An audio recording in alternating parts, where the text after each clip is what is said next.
The soft buzz of fluorescent lights reverberated in the almost deserted office of Zenith Technologies, a towering tech firm recognized for its lucrative cybersecurity contracts worth billions.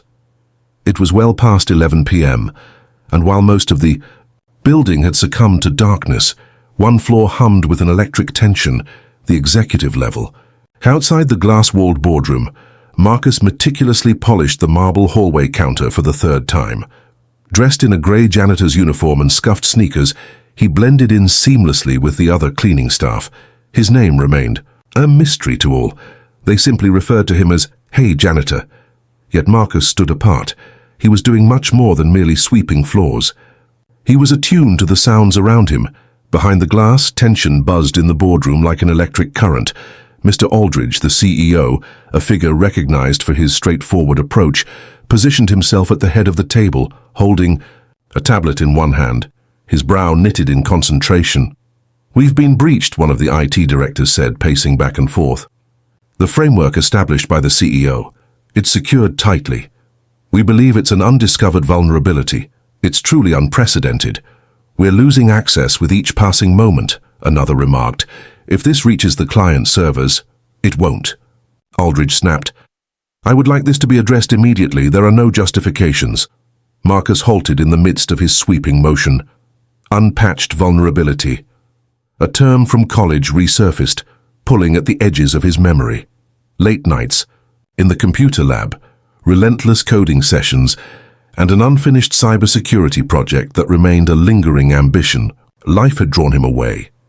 When his mother received a cancer diagnosis, Marcus made the difficult decision to leave school in order to care for her, taking on a janitorial position to manage the household expenses. His aspirations of becoming a security analyst dissolved into mere background noise, much like the mop bucket he maneuvered each night. Yet this evening, that sound was growing more intense.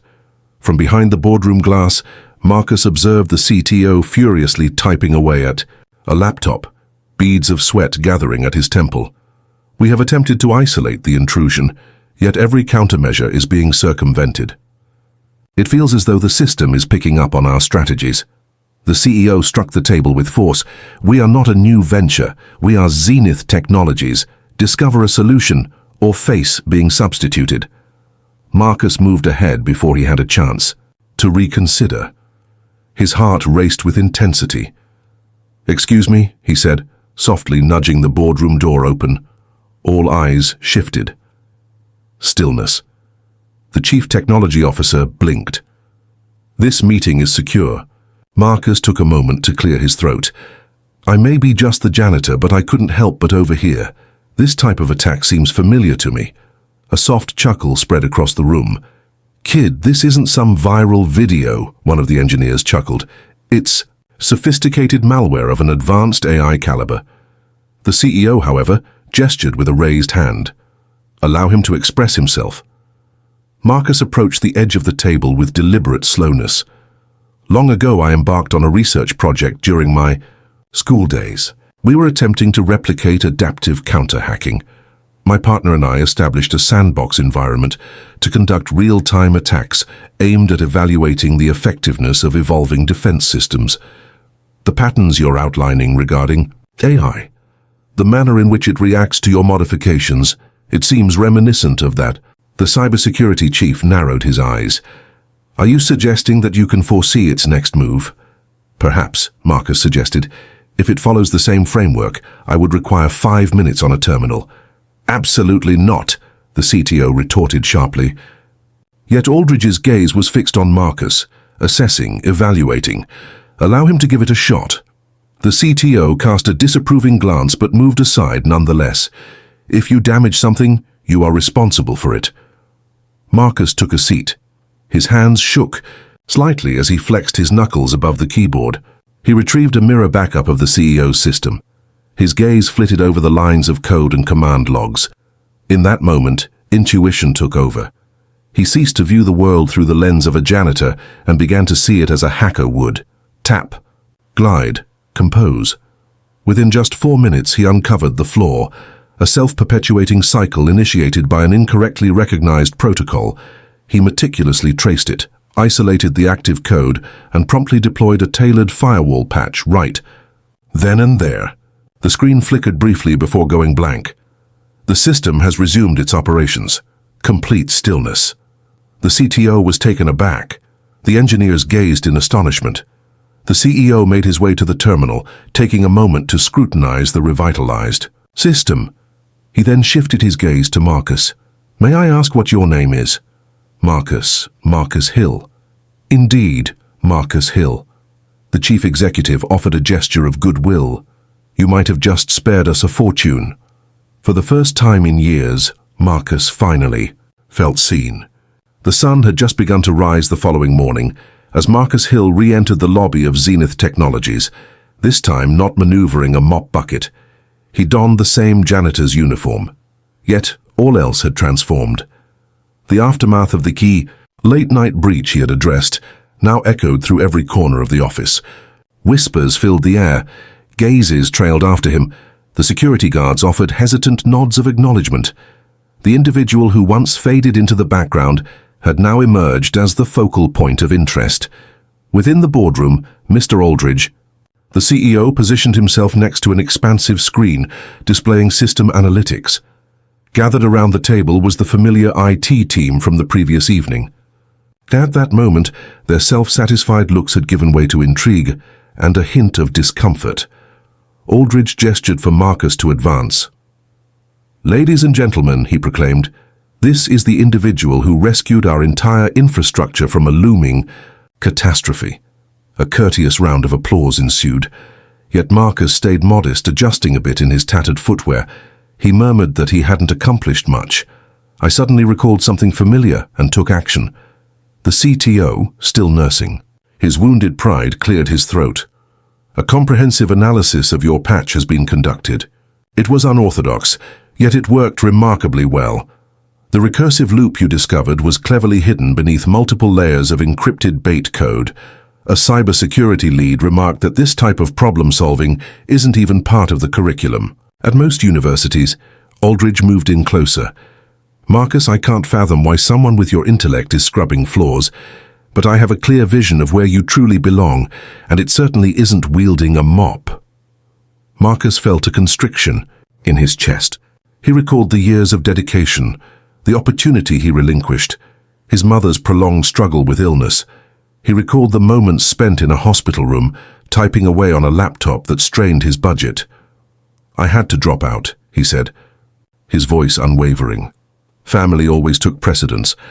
My mother was unwell. I accepted this position to manage my expenses." Aldridge nodded, his voice taking on a gentler quality. "Such unwavering devotion. That's precisely what I desire for my organization." "Your abilities go beyond mere talent, Marcus. Your character shines through." He delved into his coat and retrieved a black envelope, smoothly gliding it across the table. "This is a formal, full-time job offer. Embarking on a new journey as a junior security analyst, beginning today. A lucrative salary, comprehensive benefits, and with continued performance like last night, a swift path to becoming the lead analyst awaits." All sounds faded away. Marcus opened his eyes wide. "I'm at a loss for words." "Say yes," the CEO said, a smile breaking across their face for the first time. Marcus carefully peeled open the envelope. His name was boldly displayed at the top. The salary figure below left him feeling almost lightheaded. Just as he was about to utter a word, an unexpected voice cut in. The CTO retorted sharply, expressing skepticism. "We are presenting a janitor with an opportunity for a cybersecurity position, stemming from a fortunate guess." Aldridge pivoted towards him with a sudden intensity. "It was skill, it was sheer brilliance. Last night was your opportunity. Your efforts did not succeed." Marcus took the stage. "He has truly deserved this." Marcus's voice sliced through the atmosphere of unease. "I am open to working under probation, if that would be beneficial. Allow me the opportunity to demonstrate my capabilities before any decisions are made." The CEO beamed with delight. "You've demonstrated capabilities that surpass many of my senior staff, but if a probation period brings comfort to everyone, then that's how it shall be." The CTO muttered under his breath, but chose to remain silent thereafter. Later that afternoon, Marcus stepped onto the cybersecurity floor for the first time, not as a janitor, but as a valued team member. A desk bearing his name stood ready, accompanied by a sleek new laptop and a security badge. As he made himself comfortable, a younger member of the IT team came over. "Greetings, Marcus, or should I say, Mr. Hill." "Last night was truly remarkable." Marcus laughed heartily. "Just Marcus will do, and thank you." The man inched forward. "Between us, there have been some unusual login attempts on other servers. As the implications of the initial strike on the CEO's system settled in," Marcus nodded, thoughtfully, his mind racing with possibilities. "Then we should get ready for what lies ahead." That evening, Marcus refrained from mopping the floors. He safeguarded the organization from behind the scenes. For the first time in his life, he sensed that he was precisely where he was meant to be. Marcus found himself in solitude within the shadowy confines of the cybersecurity office at Zenith Technologies. The light from his screens created stark contrasts on his resolute features. The code danced across the screen, intricate patterns emerging and dissolving as he followed the trail of the breach he had fixed just hours earlier. He sensed something deep within. The situation with the CEO's terminal was not a singular event. The assault was not a mere chance occurrence from the outside. A cautionary note echoed through the air, and it emerged from the depths of the soul. As he delved further into the server logs, Marcus observed irregularities, multiple logins, not just a single one. Everything is routed internally, all concealed, utilizing administrative permissions. Whoever accomplished this exhibited more than mere skill. They had earned trust. They possessed access that was never meant for outsiders. He struck a few keys, honing in on the timestamps. 2:43 a.m., right after the CEO's computer froze. Where did that information come from? A terminal situated within the executive IT suite. Marcus stood still. The breach originated from an individual within the cybersecurity team. The following morning, Marcus stepped into the CEO's office, his heart racing. Aldridge lifted his gaze from the steaming cup of coffee, an eyebrow arching in curiosity. That was quick. Marcus shut the door softly, sealing off the world outside. "I am aware of the individual responsible for introducing the exploit into your system." Silence enveloped the room. "Who is it?" Aldridge inquired. Marcus placed a file onto the CEO's desk with a deliberate motion. "Daniel Riker, your chief technology officer." He completely overlooked the danger. He posed a danger. Aldridge scowled as he accepted the tablet. The display revealed terminal logs, points of breach and pathways for remote access, all linked to Riker's credentials. He masked the back door as a malfunctioning protocol, Marcus elaborated. "That's why the IT team missed it, yet he overlooked what an untrained eye might perceive." Aldridge rose suddenly. "Are you certain?" "Absolutely," Marcus stated. "For months he has meticulously orchestrated this scheme, offering access to outside contractors via a concealed passage within the system.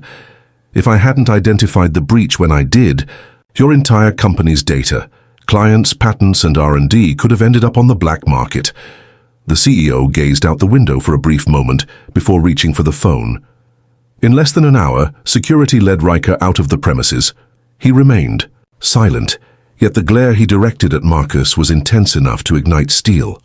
Later that day, Aldridge convened a meeting for the entire company. Every department convened in the grand atrium, from custodians to executives, all were present. Aldridge approached the microphone with purpose.